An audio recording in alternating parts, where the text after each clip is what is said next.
1.14 example જોઈશું. તો 1.14 માં કીધું છે કે જો અષ્ટફલકીય છિદ્ર જે છે એની ત્રિજ્યા સ્મોલ આર હોય અને સમૃદ્ધ સંકલનમાં પરમાણુની ત્રિજ્યા જે છે કેપિટલ આર હોય તો સ્મોલ આર અને કેપિટલ આર વચ્ચેનો સંબંધ શોધો. તો શું કીધું છે? સમૃદ્ધ સંકલન રચના. બરાબર. તો સમૃદ્ધ સંકલનની જે રચના જે છે એમાં અષ્ટફલકીય છિદ્ર, આપણે અષ્ટફલકીય છિદ્રમાં જોયું હતું કે પહેલું સ્તર હોય એ સ્તર હોય. બરાબર. આપણે અષ્ટફલકીય છિદ્ર ક્યાં રચાય છે કે એ સ્તર છે એ દાખલા તરીકે આવી રીતે હોય. બરાબર. અને એની ઉપર બી સ્તર છે એ એની ઉપર આવી રીતે ગોઠવાશે. ઉપર ટ્રાયેંગલ આવશે અને આ રેડ છે બી સ્તર. બરાબર. આવી રીતે ગોઠવાશે. એટલે કે એક 3 પરમાણુ જો ઉપરની સાઈડ એનો ટ્રાયેંગલ હશે, ઉપરની બાજુ હશે તો નીચેની બાજુ ટ્રાયેંગલ રહે. એવી રીતે આ પરમાણુ પર આમ રહેશે. એટલે અહીંયા શું થતું હતું? અષ્ટફલકીય છિદ્રની રચના થતી. બરાબર. આવી રીતે અષ્ટફલકીય છિદ્રની રચના થાય છે. તો આ અષ્ટફલકીય છિદ્રની રચના થાય છે એટલે આ બાજુની સાઈડ લઈ લઈએ. શું થશે? આવી રીતે 4 પરમાણુ જે છે આવી રીતે રચાશે.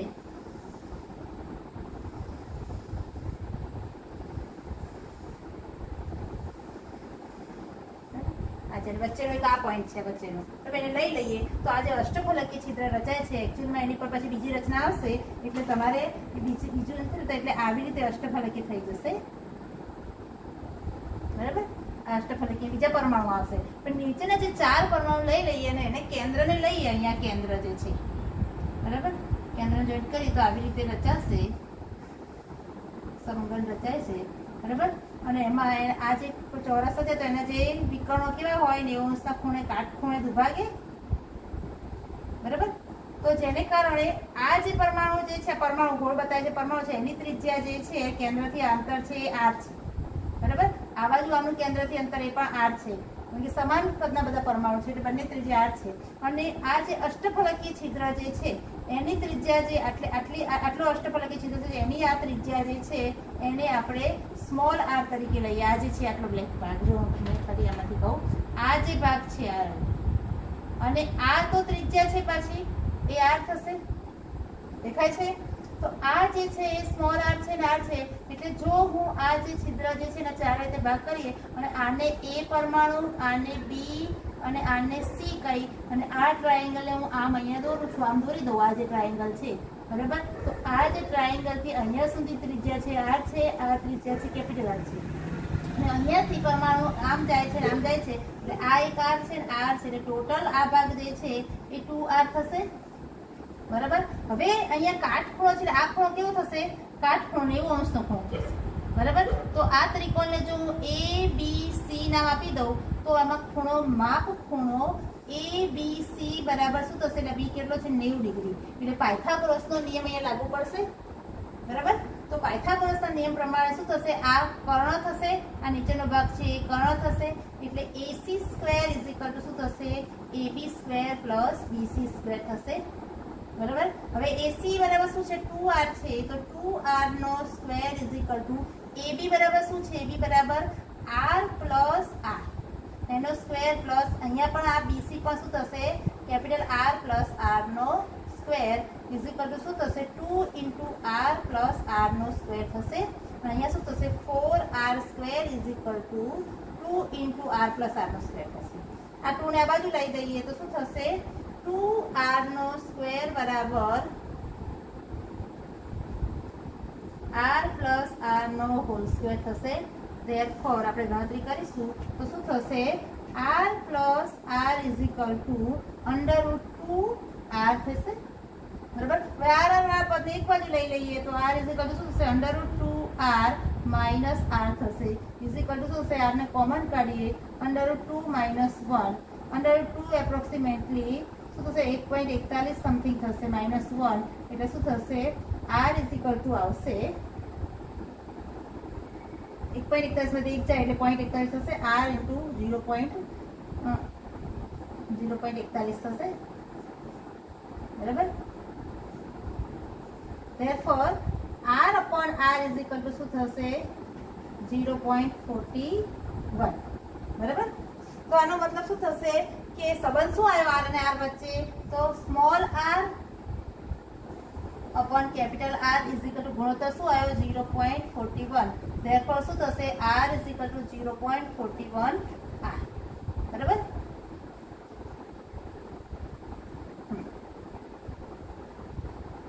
આ સંબંધ આવશે તો આ શું થયું એક્ઝામ્પલમાં પૂછ્યું છે એ પ્રમાણે આ શું થયું કે 4 અને R વચ્ચેનો સંબંધ આ રીતે R અને R વચ્ચેનો સંબંધ થયો એટલે તમારે શું કરવાનું આવી રીતે 4 બિંદુ દોરવાના અને એમાં આ રીતે દોરવાની આમ તમે રચના દર્શાવી તમને એવું થશે કે એમાં તો આવી સમઘન જેવી રચના હોય કે ના હોય પણ તમે આવી રીતે આકૃતિ જોશો એટલે તમને ખ્યાલ આવી જશે કે આને આ શેપમાં મૂકશો બરાબર તો આ બાજુ તમે જોશો તો આ રીતે ફલક આવી રચના થશે એમાં આ જે 4 પરમાણુ છે એને તમે લેશો એના કેન્દ્રને બરાબર અને આને હમણાં એવોઇડ કરશો તો આવી રચના થશે બરાબર તો આવી રચના તમારે ધ્યાનમાં રાખી એની ગણતરી કરવાની છે બરાબર પછી આના પછી આવે છે 1.15 બરાબર તો 1.15 માં શું કીધું છે કે કોપર જે છે FCC લેટીસમાં સ્ફટિકીકરણ પામે છે ધારની લંબાઈ આપી છે અને દર્શાવો કે ગણતરીથી ગણેલી ઘનતા એ આપેલી ઘનતા 8.92 ને મળતી આવે છે તો આ તમે ઘનતા ગણવાની છે તો આમાં પણ તમે જે આગળ દાખલો ગણ્યા એના પ્રમાણે છે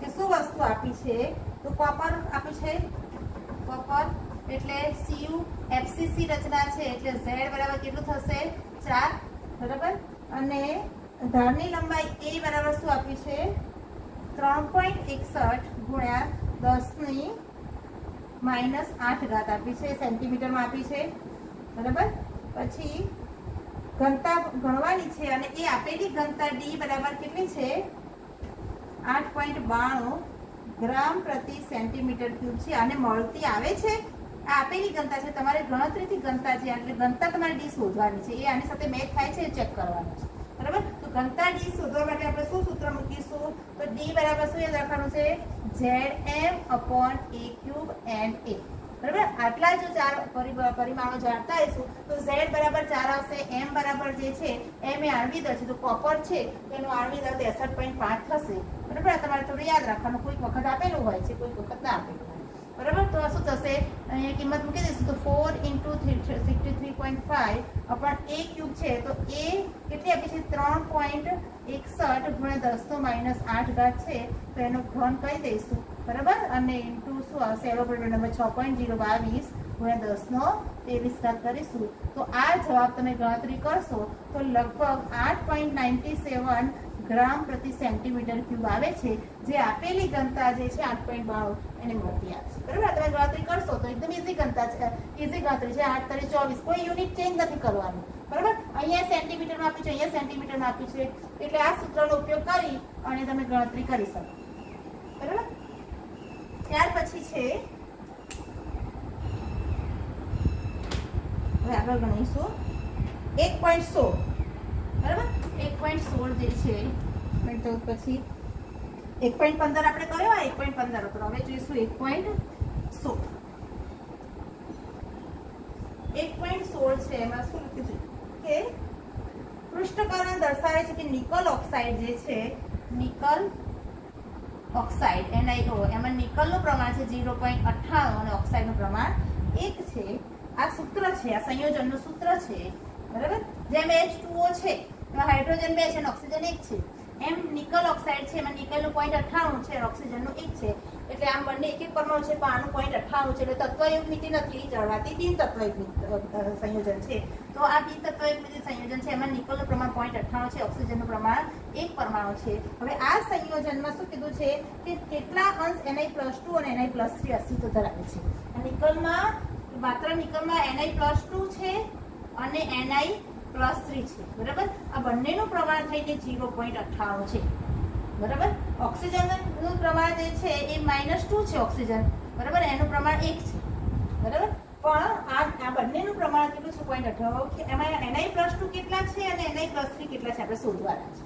બરાબર તો હવે આપણે જેમ રેડોક્સ પદ્ધતિમાં ઓક્સિડેશન આગ પદ્ધતિનું જે કરતા હતા ઓક્સિડેશન આગળની એવી રીતે કરીશું જસ્ટ ફરી વેરીફાઈ કરી દો કે આપણે H2O હોય બરાબર તો એમાં હાઇડ્રોજન કે ઓક્સિજનનો જે ઉપર કોઈ પણ વીજભાર નથી તો એટલે તટસ્થ પરમાણુ થયો એટલે શું કરીશું 2 એટલે હાઇડ્રોજન પરમાણુની સંખ્યા કૌંસમાં હાઇડ્રોજનનો વીજભાર +1 પ્લસ 1 એટલે ઓક્સિજન પરમાણુની સંખ્યા અને કૌંસમાં -2 ઓક્સિજન પરમાણુની સંયોજકતા કે એનો જે વીજભાર જે છે અને બરાબર જે સંયોજનની ઉપર જે વીજભાર છે 0 એટલે 0 તટસ્થ પરમાણુ છે એટલે બરાબર આવી રીતે કરતા હતા. તો સેમ એવી રીતે અહીંયા આપણે કરવાનું છે કે નિકલ જે છે એમાં પહેલા સંખ્યા મૂકીશું તો સંખ્યા આવશે 0.98 બરાબર અને અંદર જે વીજભાર જે છે +2 છે અને +3 છે બરાબર.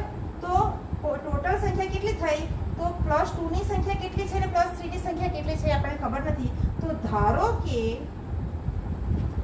Ni+2 છે એની સંખ્યા બરાબર x છે.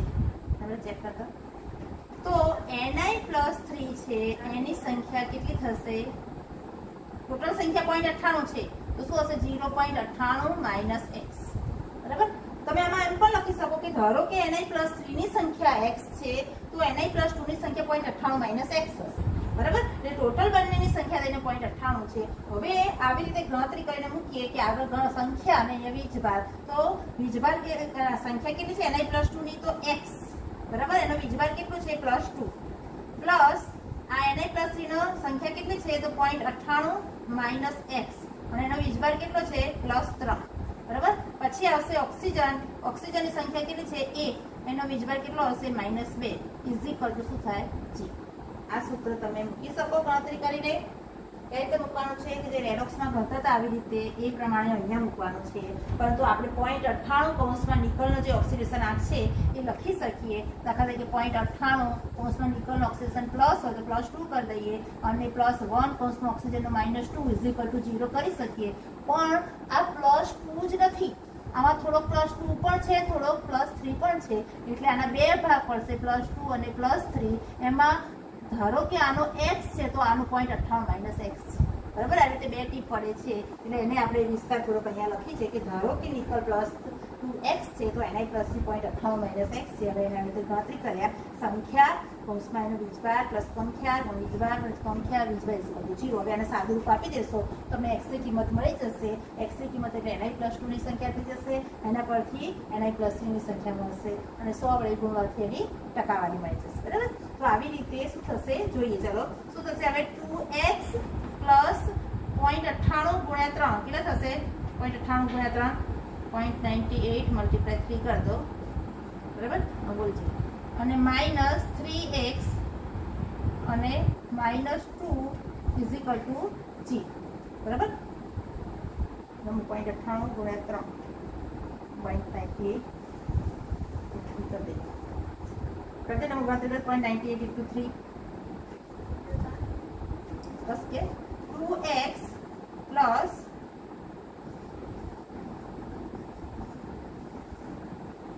અને અહીંયા શું થશે આ તો જલ્દી જો પેપર જરા થશે 2.98 મૂલ્ય નહીં તો -3x - 2 = 0. therefore શું થશે -x અને 2 પ્લસ 0.94 = 0. therefore x = શું થશે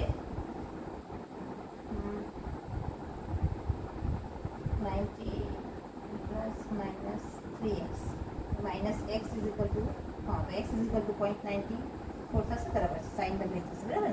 તો x = 0.94 આવે.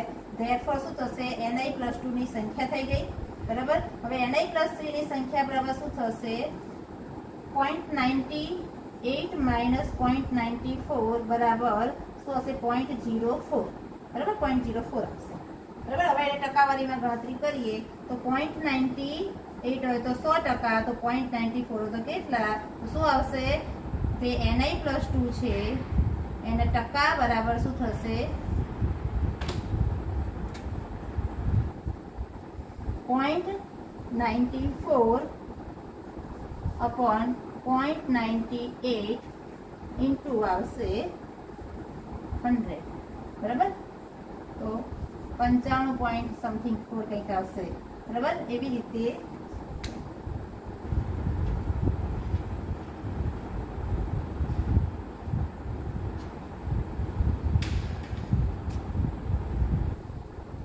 અને Ni+3 છે એના ટકા કરીશું તો 0.04/0.98 ઇન્ટુ 100 કરશો તો એનો જવાબ આવશે. તમે આવી રીતે પણ કરી શકો અને 100 માઇનસ 94 કરશો, 100 માઇનસ 95.4 તો એપ્રોક્સિમેટ 4.54% સમથિંગ આવી જશે. બરાબર, આવી જશે. આવી રીતે તમે શું ટકા, એનો અંશ કેટલો છે તો એનો અંશ કેટલો આવશે 0.94 છે, એને પ્લસનો છે અને 0.04 એને પ્લસ. આવી રીતે ગણતરી કરીશું. બરાબર, પછી આપણે આગળ નેક્સ્ટ જોઈશું. જોઈ લીધું ને? બરાબર, હવે આગળ વર્ક કરી નાખીએ અને પછી આગળ બીજું જોઈશું.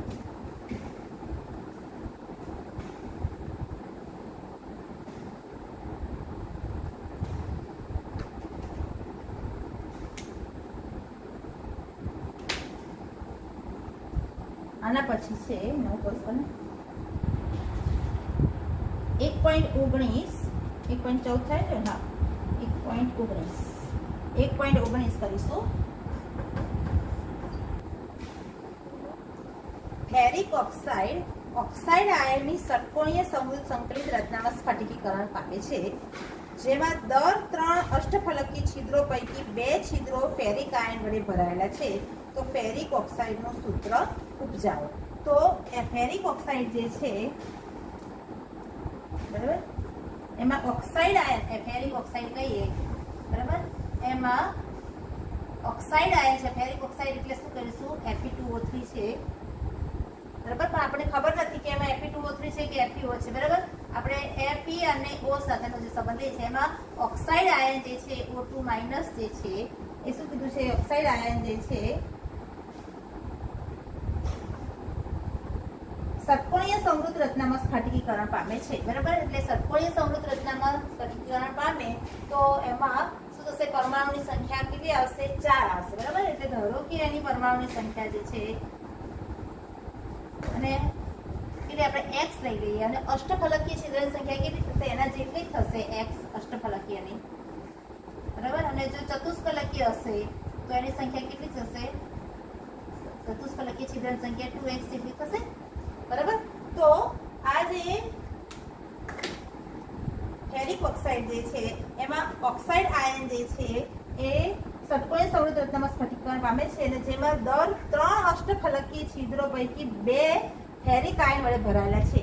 3 અષ્ટફલકીય છિદ્ર પૈકી 2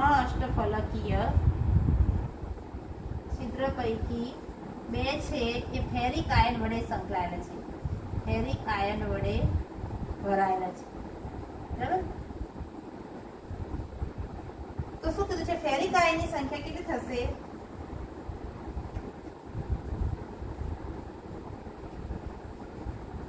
અષ્ટફલકીય છિદ્રની સંખ્યા કેટલી છે, 1 એટલે x છે. બરાબર, તો 3 x છિદ્ર, અષ્ટફલકીય છિદ્રની સંખ્યા x છે. 3 અષ્ટફલકીય છિદ્ર હશે તો એમાંથી 2 ભરાયેલા છે. બરાબર, તો 3 અષ્ટફલકીય છિદ્ર એ 2 છિદ્ર ફેરિક આયન છે તો x એ કેટલા થશે, એટલે શું થશે, x/3 ઇન્ટુ 2 એટલે શું થશે, x ઇન્ટુ 2/3. 3 માંથી 2 ભરાયેલા છે. બરાબર, એટલે આ શું છે, ફેરિક આયનની સંખ્યા છે. બરાબર, એટલે 2x/3 લખી શકો, એનું પ્રમાણ 2x/3. બરાબર, અને જે Fe આયન છે આ ફેરિક આયનની સંખ્યા છે, Fe આયનની સંખ્યા, અને ઓક્સાઇડ આયન છે એની સંખ્યા છે x છે. તો હવે Fe જેમ ઓક્સાઇડ જે છે એનું પ્રમાણ છે 2x/3 જેમ x થશે. મતલબ કે શું થશે, 2x જેમ 3x થશે. એનો મતલબ 2 જેમ 3 નું પ્રમાણ છે. તો Fe નું પ્રમાણ 2 હશે તો ઓક્સિજનનું પ્રમાણ 3 છે. તો આ સૂત્ર થઈ ગયું. બરાબર, તો આવી રીતે શું આવશે, એનું સૂત્ર શોધવાનું છે. તો તમે એનું સૂત્ર શોધી શકશો. બરાબર, તો કયો દાખલો હતો આ, 1.19. બરાબર, સંયોજક ફેરિક ઓક્સાઇડનું સૂત્ર ઉપજાવો. ઠીક, પછી છે 1.21. બરાબર, બસ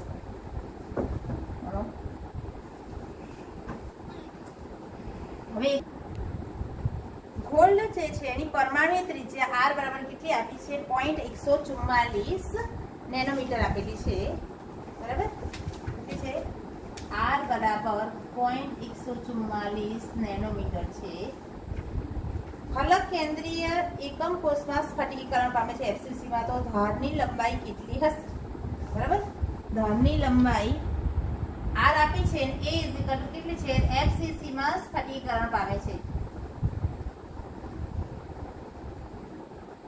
એફસીસી માં સ્ફટિકીકરણ પામશે તો એફસીસી એકમ કોષમાં એ અને આર વચ્ચેનું રિલેશન શું છે તો એમાં a ઇઝ ઇક્વલ ટુ શું હતું 2√2 r. આ ત્રણ એકમ કોષમાં a અને r વચ્ચેનો સંબંધ તમારે યાદ રાખવાનો રહેશે. એને લગતા ક્વેશ્ચન જે છે a અને r ના રિલેશન વચ્ચેના ક્વેશ્ચન એ તમારે JEE નીટમાં પણ દર વર્ષે પૂછાતા હોય છે, બરાબર. એટલે આ તમારે યાદ જ રાખવાનું રહેશે દરેક એકમ કોષના જે e અને r વચ્ચેના સંબંધ છે.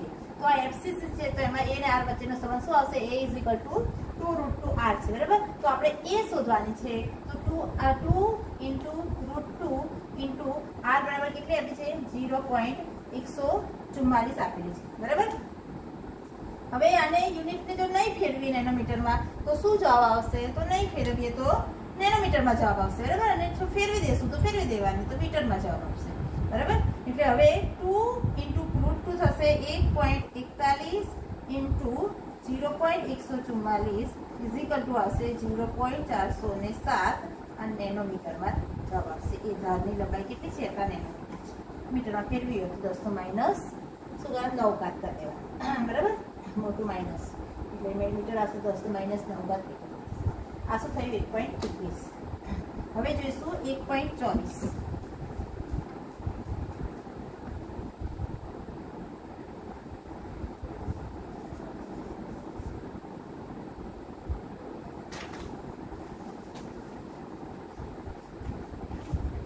એલ્યુમિનિયમ સમઘનીય સમૃદ્ધ સંકલિત રચનામાં સ્ફટિકીકરણ પામે છે. સમૃદ્ધ સંકલિત રચનામાં સ્ફટિકીકરણ પામે છે અને તેની ધાત્વીય ત્રિજ્યા 125 પિકોમીટર છે. તો એકમ કોષની ધારની લંબાઈ કેટલી શોધવાની છે, બરાબર. તો ધાત્વીય ત્રિજ્યા r બરાબર કેટલી આપી છે 125 પિકોમીટર, બરાબર. 125 પિકોમીટર શું છે ધારની લંબાઈ a, બરાબર. અને આપણે શોધવાનું શું છે સમઘનીય સમૃદ્ધ સંકલિત રચનામાં રૂપાંતર પામે છે એટલે એક એફસીસી પ્રકારની રચના થશે. તો ત્યાં પણ a ઇઝ ઇક્વલ ટુ શું થશે 2√2r થશે. એટલે આ a આપી છે a is equal to 2√2r થશે. તો આપણે r શોધવાની છે તો r બરાબર શું થશે તો a12√2 થશે. હવે આ a કેટલી આપી છે 125 પિકોમીટર છે, બરાબર. હવે પિકોમીટરને આપણે ફેરવીએ તો નેનોમીટરમાં ફેરવી દેવાની, ના ફેરવીએ તો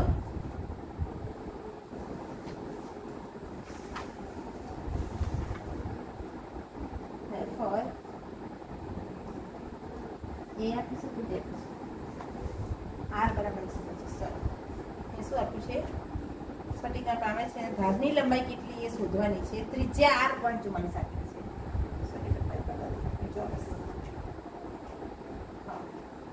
ધાત્વીય ત્રિજ્યા 125 પિકોમીટર ત્રિજ્યા સર r આવશે અહીંયા r બરાબર 125 પિકોમીટર છે. એટલે સવાલ શું છે a is equal to 2√2r છે. r આપેલી છે આપણે a શોધવાનું છે તો a is equal to 2 into √2 into r એટલે 125 થશે ઇઝ ઇક્વલ ટુ 2 ઇન્ટુ 1.41 થશે, બરાબર. ઇન્ટુ r કેટલી છે 125 પિકોમીટર છે.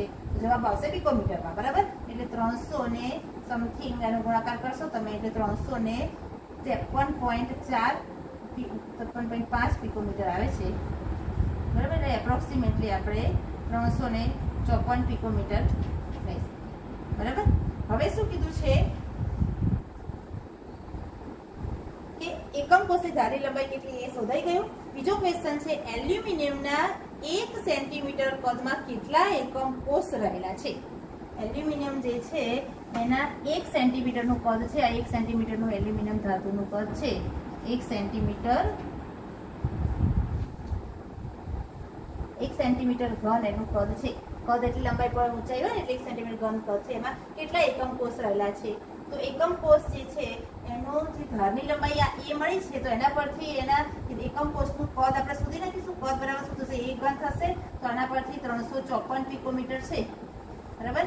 એનું શું કરીશું ક્યુબ કરી નાખીશું, બરાબર. એનો 354 પિકોમીટર ક્યુબ કરીશું તો શું થશે 354 ગુણ્યા 10⁻12 મીટર આવશે, બરાબર. અને સેન્ટીમીટર, કારણ કે આ સેન્ટીમીટરમાં છે ને, તો સેન્ટીમીટરમાં ફેરવવી પડશે. એટલે 354 ગુણ્યા 10⁻10 સેન્ટીમીટર થશે. અને એનો ઘન કરી દઈશું એટલે શું થશે?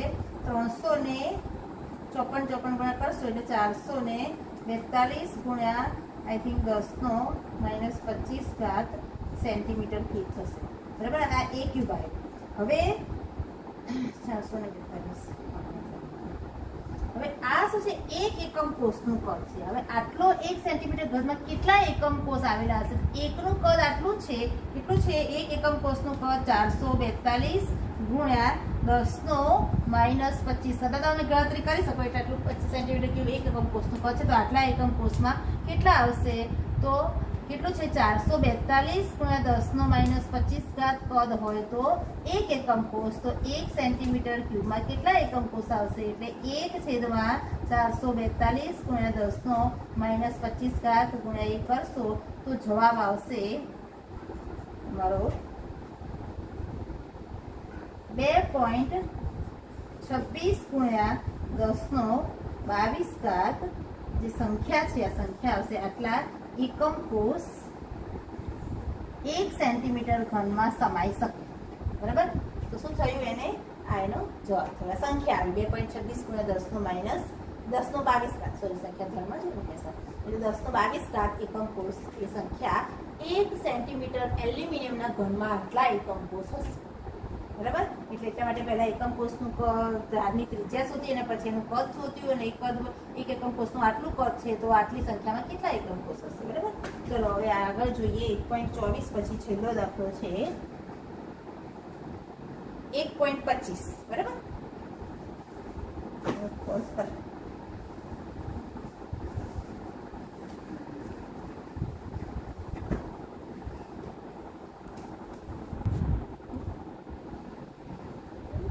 હવે લાસ્ટ છે 1.25. લખ્યું છે કે જો NaCl ની 10⁻³ મોલ ટકા SrCl2 વડે ડોપ કરવામાં આવે તો ધન આયન અવકાશ શું હશે? એની સંખ્યા શું હશે? બરાબર. શું કીધું છે? જો 1.25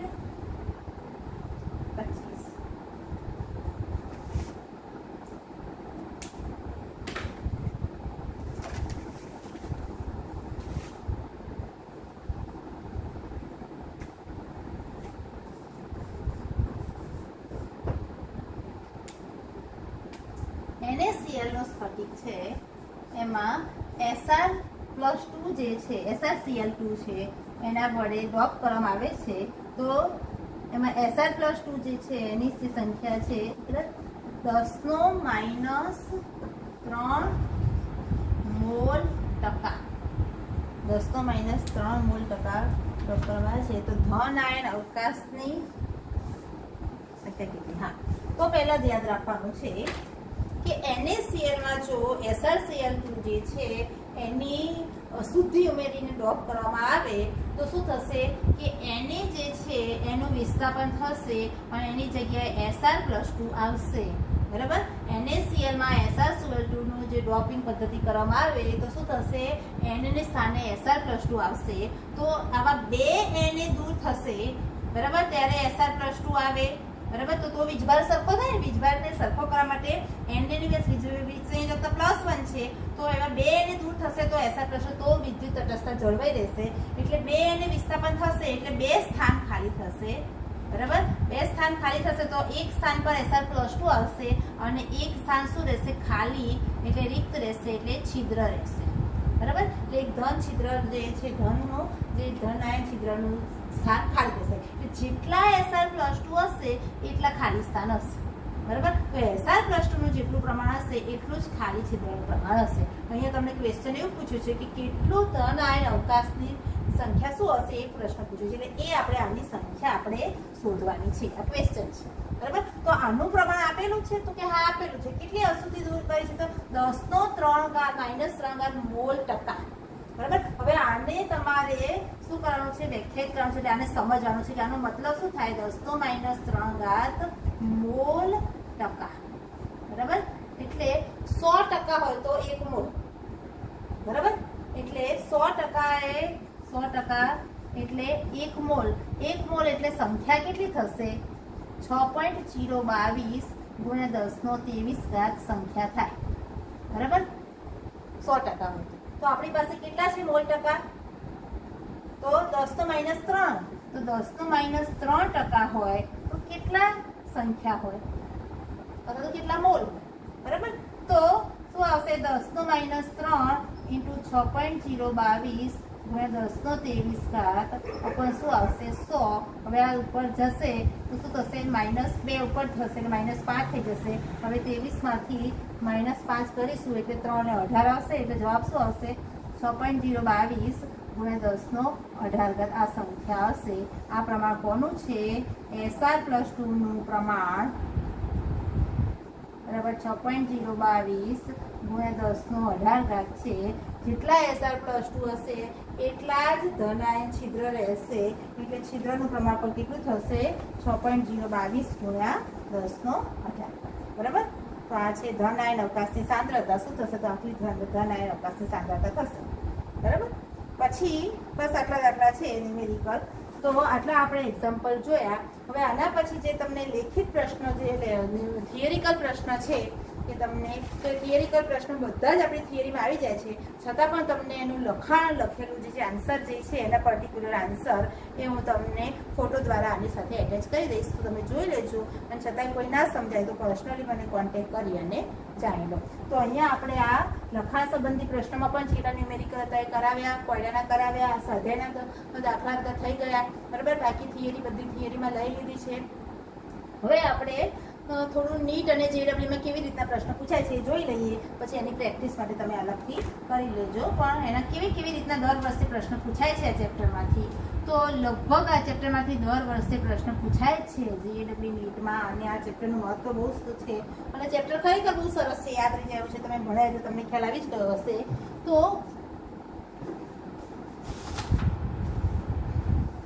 લગભગ રિલેશન બિટવીન A અને R વચ્ચેના જે રિલેશન છે કે જેમ સાદા સમઘનમાં A = 2R, A = 2√2R, CCમાં FCCમાં થશે. આવી રીતે A અને R વચ્ચેનો જે સંબંધ છે એ ત્રણેય એકમ કોષમાં તમારે યાદ રાખવાનો. A આપેલી છે તો R ની કિંમત પૂછશે, R આપેલી છે એની કિંમત પૂછશે. અને એમાં તમારે ખાસ યુનિટ ચેન્જ ના થવો જોઈએ. યુનિટ ચેન્જ જો પિકોમીટરમાં હોય તો કોઈ પ્રોબ્લેમ ના હોય તો પિકોમીટરમાં રાખવાનું, એટલે જે યુનિટ ખાસ ચેક કરી લેવાનું. એટલે એ અને આના સંબંધના એક્ઝામ્પલ પૂછાય છે. બીજું છે પેકિંગ ફ્રેક્શન એટલે એની સંકુલન ક્ષમતા, એટલે પેકિંગ ક્ષમતા જે છે, બરાબર? તો એ પેકિંગ ક્ષમતા જે છે એના પરથી પણ ઘણા દાખલા નાના પૂછાઈ જતા હોય છે. પછી એ પણ આપણે જોઈ લીધા હતા. પછી એની જે ડેન્સિટી છે, બરાબર? પછી ઘનતા વિશેના દાખલા પૂછાય છે. આપણે ઘનતાનું સૂત્ર જોઈ લીધું, બરાબર? એના પરથી દાખલા પૂછાય છે. બીજા જે છે કે આયનિક કમ્પાઉન્ડ જે છે એમાં જે શોર્ટકી ક્ષતિ કે ફ્રેન્કલ ક્ષતિ એને લગતા પણ ઘણા દાખલા પૂછાય છે. બીજી તત્વયુગ્મિતિ ક્ષતિ જે છે, પછી બિન તત્વયુગ્મિતિ ક્ષતિ, F કેન્દ્ર છે, બરાબર? F કેન્દ્ર આપણે જોયા ને કે શેમાં થતા હતા? F કેન્દ્ર તો જ્યારે ઇલેક્ટ્રોન જે છે એ શું થતા હતા? અંદર આવી જતા હતા, બરાબર? અને ત્યારે જે ઋણ આયનના સ્થાને ત્યાં ઇલેક્ટ્રોનને લીધે શું થતું? ધાતુઓ જે છે એ શું થતી? ગરમ કરવામાં આવે ત્યારે રંગીન દેખાતી હતી. સોડિયમમાં પીળો કલર, બરાબર? એ બધું ખ્યાલ છે, તમને મેં સમજાવી દીધું છે.